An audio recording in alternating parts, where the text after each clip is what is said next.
Good afternoon, everyone. Thank you for joining our webinar today. I'm really excited to share all this information with you, and I really think it's an important topic. So while we wait for a few more people to join, I just want to show, as marketers, we envision our emails landing in the inbox and with loads of reads and clicks, and then our subscribers are just ready to buy or learn whatever we're promoting. Many marketers just don't realize just how important engagement is in this process with reaching the client's inbox. So without understanding the importance of and achieving those high engagement rates, many email marketers struggle to achieve the success with their email marketing program. So in this webinar, we're going to learn about what is engagement, the common mistakes that marketers, including ourselves, make, as well as different insights to kind of keep your subscribers engaged and just maximize the success of your marketing efforts. My name is Madison. I'm on the marketing team over here at Green Rope, and I'm going to be walking you through this today. I also met with our deliverability expert, Jill, and we put together this webinar, and so I'm really excited. If you have any questions throughout, just add them into the question section or even into the chat. And then right at the end, I'll be happy to either jump in the system and show you how to track this, or just follow up and we can meet and learn more about what are your current engagements and how to get those elevated. So today's webinar, we're going to cover, first of all, just understanding what engagement is and also the different aspects of what gets tracked behind these engagements. How do you actually get those emails that you're spending so much time to build and create? How are you getting them into the inbox of your clients? So not into the spam, not into the promotions tab or whatever other tabs there are, but in the actual inbox. And then common mistakes that are made by marketers to try give them the material you're thinking that they want instead of the information that they are requesting. How to boost this engagement. And then if we have time, we'll obviously go through the different questions. I can jump into the system and we can show you how to increase your engagement for your emails that you are creating. So this quote just shows you that small lists of exactly what you're offering are better than just bigger lists that aren't committed to your business. And this goes on different aspects. It could either be contacts that are just not engaging with you, or they could be just a really generic list that you're just sending generic content to, and people just start droning you out because it's just the same and is not really specifically relevant to what they are wanting and needing from your business. So first of all, understanding engagement. Engagement, there are 4 reactions that readers can have with your email. So obviously the first one is engagement. This is the positive effect. They open, they read, they click, they can share, they conversions, you can track the effect of these emails. And this positive effect leads the mail filters to deliver them and your content into that inbox of the client, because they know that this is wanted and needed information on their end. So the more engagement they do, the more your emails are going to show up in the top of their email inbox. The second reaction that readers can do with your email is just nothing. They see your email come in, they don't open it, they just kind of ignore the email. And this is seen as called a neutral response. So in the short term, a neutral response is fine. It doesn't really do much harm because they're not unsubscribing, they're not doing anything, they're just ignoring the email. But over time, your mailbox provider, which is the MBP for short, mailbox provider, sends these emails to the client's spam and to the different promotions tab. It tests where these emails fit within your client's inbox. So within Gmail or Yahoo, they have different filters on how they kind of test these emails that are not being opened. And so over time, if the readers continue just not opening your emails, it will start having a negative effect on getting into their inbox. The third reaction could be a unsubscribe. So this is where readers manually remove themselves from the email list.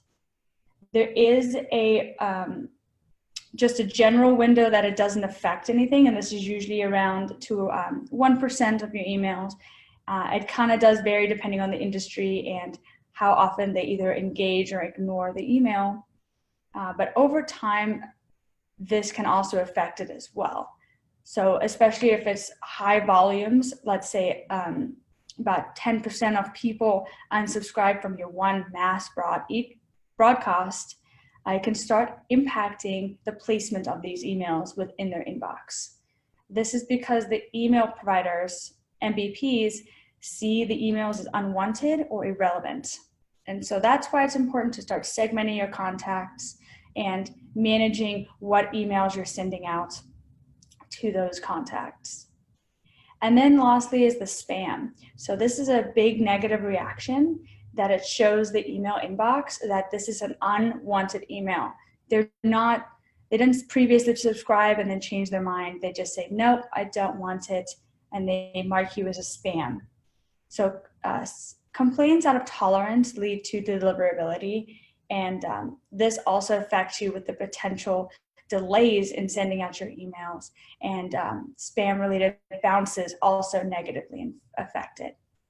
So these are the different reactions that kind of happen when you're sending emails out to your contacts. These are the different options that kind of happen, and it is managed on both, the green rope side as well as the mailbox provider. And then ultimately, it's the users telling us and telling everyone where they rank your emails and how much they engage with them. So for example, with engagement, the national average is around 14 to 23% of your readers should open it. Of course, this varies by industry and what kind of platform you're using, but the 14 to 23% was done by MailChimp and Constant Contact as their study. And then with Green Rope, we, through all the automation and the journeys and drip campaigns, and as much as you can segment and work with it, we've gotten now up to around 37%, which is awesome, of users that want to open your emails and bring that up. So there is definitely some room that you can play with to get the contacts more into that engagement. So reaching the inbox, what affects the email deliverability into the inbox? This is broken down into 3 different sections. These points of value. So for example, the first one is your sender identity. So who are you? What is your business? This is defined by the domain that you're sending from. So anything after the @ is your domain. And then you verify your domain through adding these records into that domain register. So if you have any questions about the SPF, the DKIM, and the DMARC settings, please let our team know. We'll be happy to help set that up for you. But basically what they do is they go to your domain, they purchase that, and we connect it to send through our IP. And so that exponentially just increases the deliverability into your contacts inbox because now your sender identity has been verified. Second is the sender reputation. So how relevant is the information that you are sending out? This is measured by the mailbox providers, and this also helps them identify where to place your emails in their inbox. So they track the history reputation of the sending that you have been doing, and that affects any future delivery into the contacts providers. And so that's where the different types of bounces come. If they don't open the emails, those all kind of go into your sender reputation. And then lastly, like we talked, it was going to be the actual engagement from the users. So how are they interacting with your emails? Are they seeing it as relevant and wanted? Are there high spam complaints? These are all telling both the email inbox as well as Green Rope the quality of your emails that you're sending. So at the core of a critical email metrics is the high opens and clicks, this high spam complaints, and then obviously the ignored emails do ultimately later on have an effect on the level of engagement. And so those are the three options that you have to define the points of value when you're sending out your emails. So how do the mailbox providers know if your email is actually wanted? And this is the users. The users show them that they want your emails, and that is through the engagement. So when you are tracking, you take those three aspects and you flip them. So it starts with the engagement of your users or your readers. Are they reading and clicking? Are they bouncing or subscribing? All that goes into the engagement. This allows the mailbox provider to identify if the emails are actually wanted, and it helps to generate your sender reputation. It starts to add all those metrics and see where they want to place it and how relevant they think your emails are for their readers. And ultimately, this leads to your sender identity. And so within GreenRope, we pull all these aspects and we put them into a spam filter, a reputation meter, and that's going to be on the home dashboard on the bottom left. And so as you're sending and people are engaging, that reputation meter correlates to that. So as long as you're in the green, you should be great. And then the lower it gets into the more red aspects, that's where you'll see the deliverability kind of start to get affected. And so GreenRope has done a lot of back end work to pull all of these metrics and show it to you in one key section on the dashboard. And that's your reputation meter.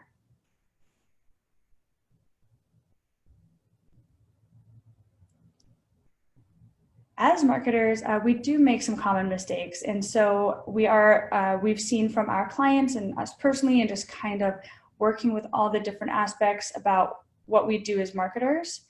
So these common mistakes, there is room for improvement, and take whichever ones you think might or might not be relevant for your business and industry.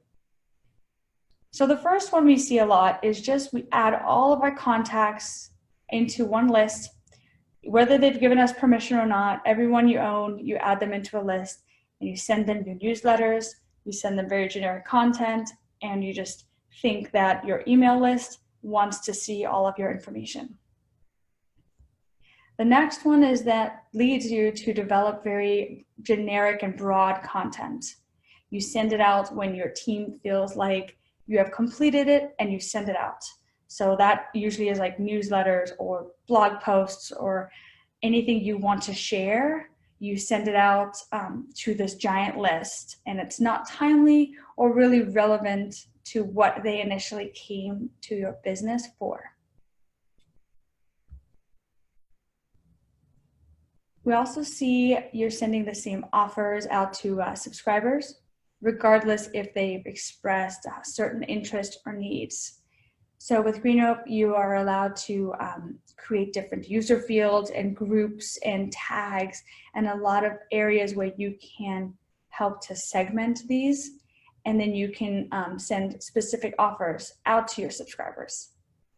We see it can be pretty daunting because you don't know how to segment, or you have the same offer you want to send, but maybe modify that offer to reach the specific needs or interests of the clients that you're sending it to.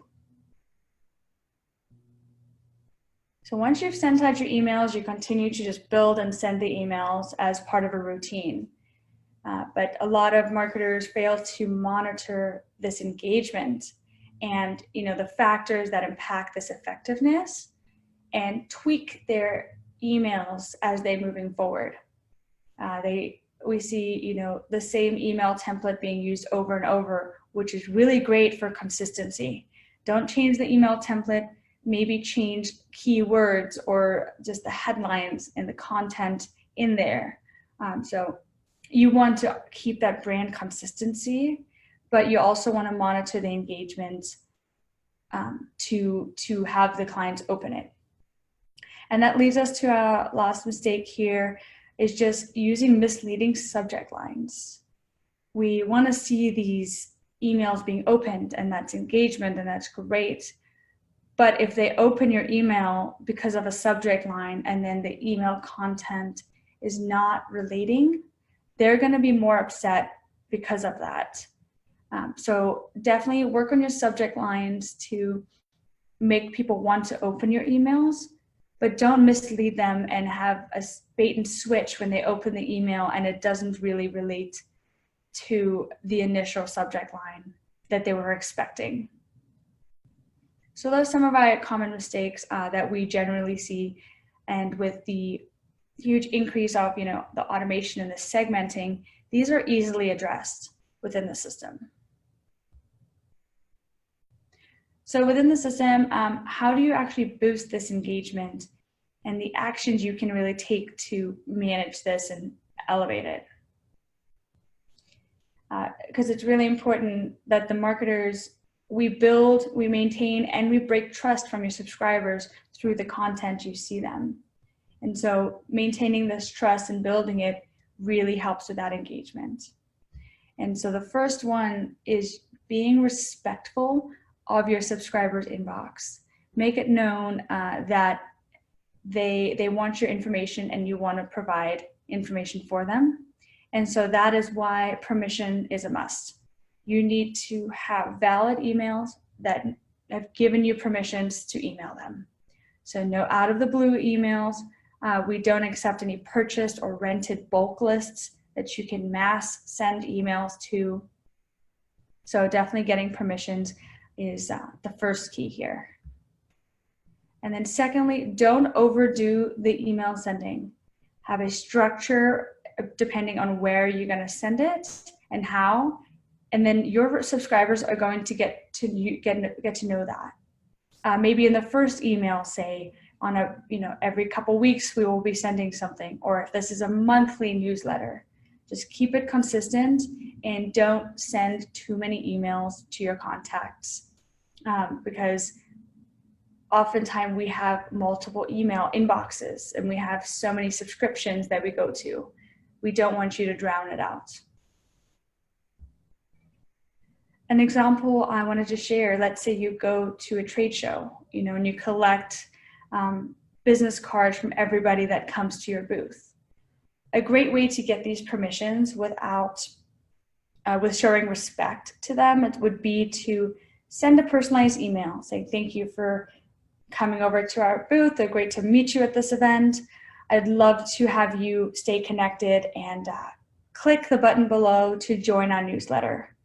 And so as soon as they click the permissions, they will get added in and they become a more of an elevated, subscriber, and that's going to boost your engagement because they're opening the email, they are accepting the permissions, and they're engaging.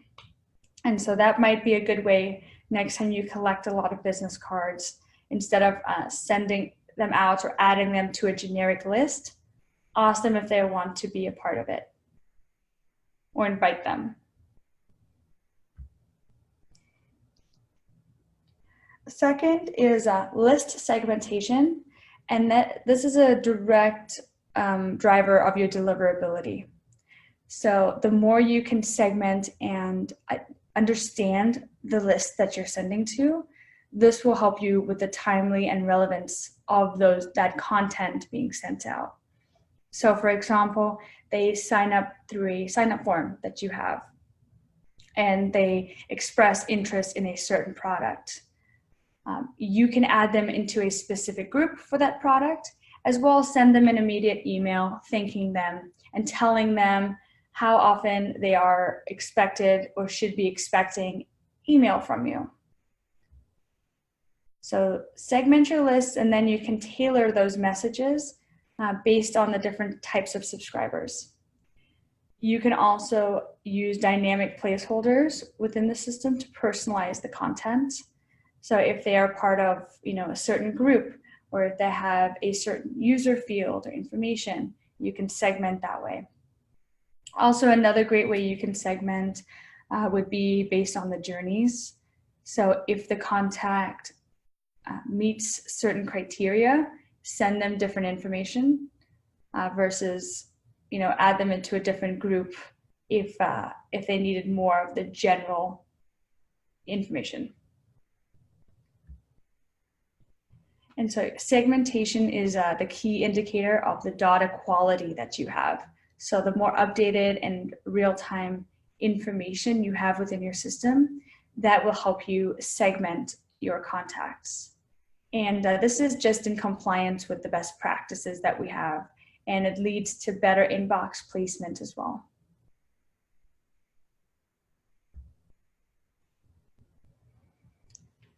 Thirdly, when you're creating content, really think about the subscribers in mind. You want to deliver the content that meets their interests and their needs. Oftentimes we see that businesses want to promote, what's happening in their business or something they feel that they need to share, which is great, but also put that information in a way that your subscribers feel like they're getting something out of it as well. When let's say you read a blog post or you're reading an email, when you're personally reading an email, you're seeing what you're getting out of it. And if you feel like you've gotten, one or two key points, you're more likely to open that email again. But if it's just a generic broadcast or a newsletter that doesn't really relevant for you, there's a lower chance you're going to continue opening that email yourself. So create the content with the subscribers in mind, but also do it along the lines of the goals of your marketing program.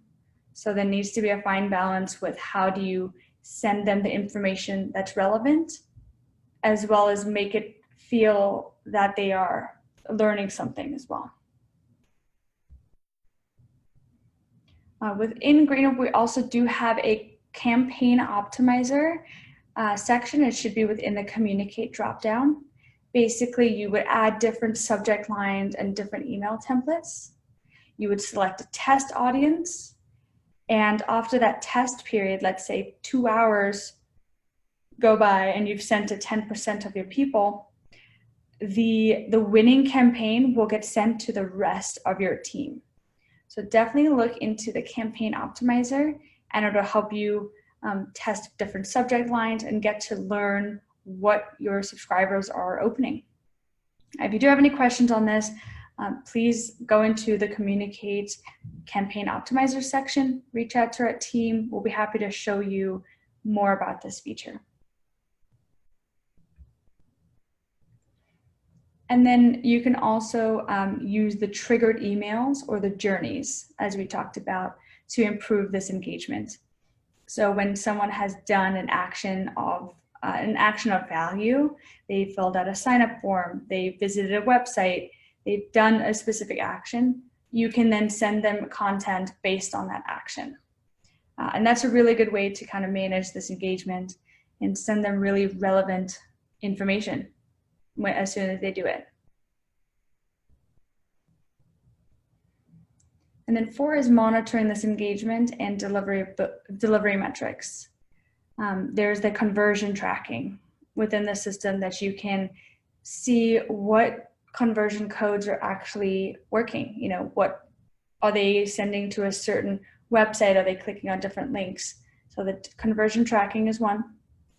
Also, the email tracking section within the account is really robust. It shows you more than just reads and clicks. It shows you the effects, what device they're reading it on, what are they, how many times are they doing it? Are they forwarding it to other people? So very detailed information within the email tracking section.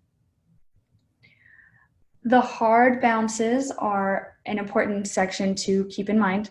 So the hard bounces are going to be where the domain no longer exists and it doesn't even get delivered. So for example, with work emails, we often see that people leave the company, but you're still sending to John at whatever company.com, even though John is no longer there. So we do have partners with TowerData and NeverBounce, and they help clean your list and take out these hard bounces, the spam complainers. They help clean out and sort your list for you. So if you feel like your bounce A's, which are those hard bounces, are really high, definitely reach out to a list cleaning company and clean your list. because this affects your overall deliverability to your subscribers. And then the spam complaints. You will see the spam meter within GreenRope as we talked earlier, but these are more than unsubscribe. These are marking your emails as irrelevant. And so if you have a high level of your spam complaints, make sure that you're segmenting your lists and cleaning them out to make sure you're not getting these spam complaints for people that don't want to get the content you're sending. We talked a bit about the bounce code. So within GreenRope, we track the different types of bounces that can happen. So the A bounce is just the mailbox or domain does not exist. The emails here will not be sent again, and they will be removed from the ability to send. A B just means a routing problem. And this is probably within your DNS configuration, where you would validate your sender identity. So those SPF, DKIM records, we would just want to update that, and that should usually cover the B's and C's. And then D's is the email was actually filtered or blocked on the reader's end. So they move you manually into a folder they have, or they block your email. The E is just they're over quota. There's no room for the emails getting sent. And this is generally when subscribers have like a temporary email that they're using, and it just gets filled up and they don't really use it. We always have several email addresses, and so that just might be not the most relevant email address for them.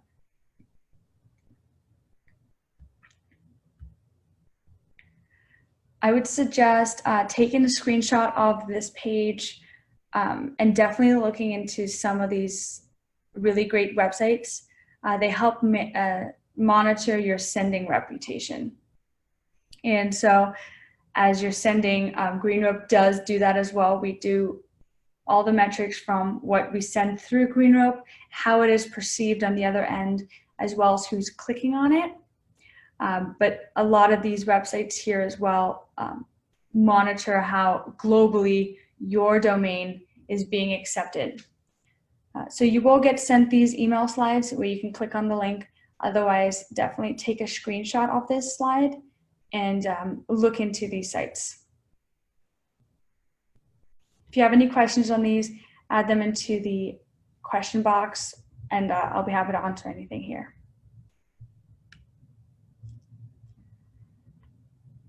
So lack of engagement is harmful to the deliverability, but that's only over time.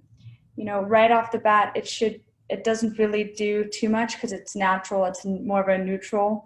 But as soon as the mailbox provider starts to test your sending, that's where it could kind of sway away from the inbox.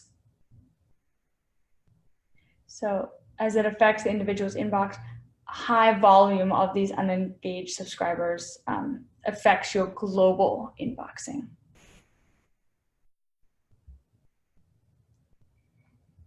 So monitoring the long-term engagement. Within your system, you can always set up a reoccurring CRM activity.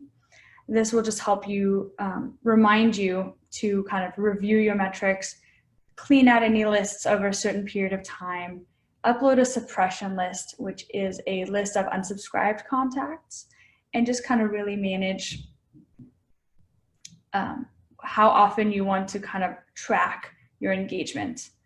It doesn't need to be a daily thing. This is something your business can set and biannually or quarterly kind of reassess where your engagement is. And that will just help you also set up and create better content. You can also use filters to identify the long-term unengaged subscribers. So those contacts that don't read or click or conversions, there's a few ways within the system that you can filter for these contacts. So you can do the cold leads is a really great one. You can do lead scoring. You can move them into groups. just really segment them and start sending more to your highly engaged contacts. And this would be through determining your tolerance of inactivity. So, for example, an aggressive approach to seeing how often you want to, how often your inactivity would be 3 to 6 months. A more moderate approach on the inactivity would be, 9 months to a year. And then if you're really conservative, you just want to kind of slowly manage it, you can do all the way from like 18 months to 2 years. So if no one has engaged with your company in 2 years, do one more re-engagement campaign and then say goodbye to that contact. 2 years is a really long time for needs, personality, for jobs often, for a lot of things to shift. And so determine the tolerance of inactivity for your company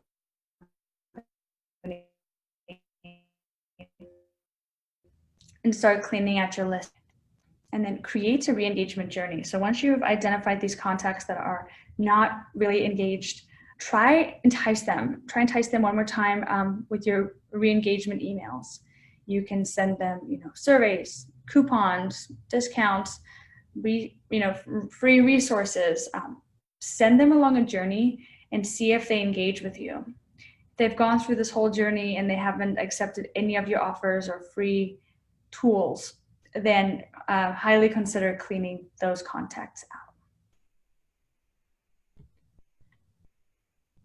If you don't want to clean them out altogether, you can also just adjust the broadcast frequency. So especially these less engaged contacts, send them into a certain group that you send them, quarterly updates, or send them a Christmas and a birthday card, or something that is different frequency than those of your highly engaged.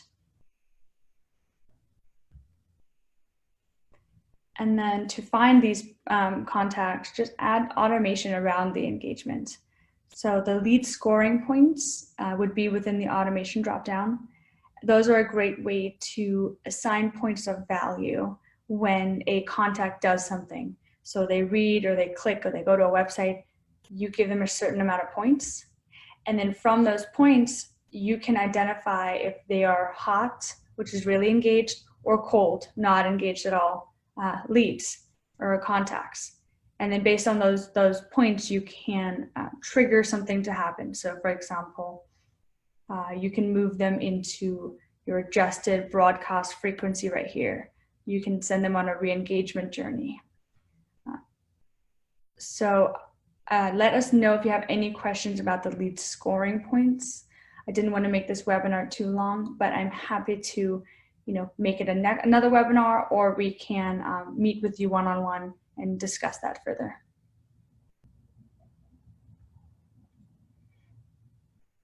And then 7 would be say goodbye when it's time. Removing the stagnant contacts will increase your overall deliverability, and this will just benefit your more active contacts and lead to higher effectiveness. And so definitely find those quieter contacts or the less engaged, try re-engage them, but if they don't work, suppress the contacts, and that would mean you don't have to remove them from the system. If you suppress them, it's just going to stop emailing them. Just that way, it doesn't hurt your engagement and your deliverability rates for your business overall. And that's all I have for you today. I appreciate you sticking around and taking the time to kind of learn a bit more about engagement and your email lists. And if you do have any questions, I'll be happy to answer any of those here within the Q&A or chat box as well.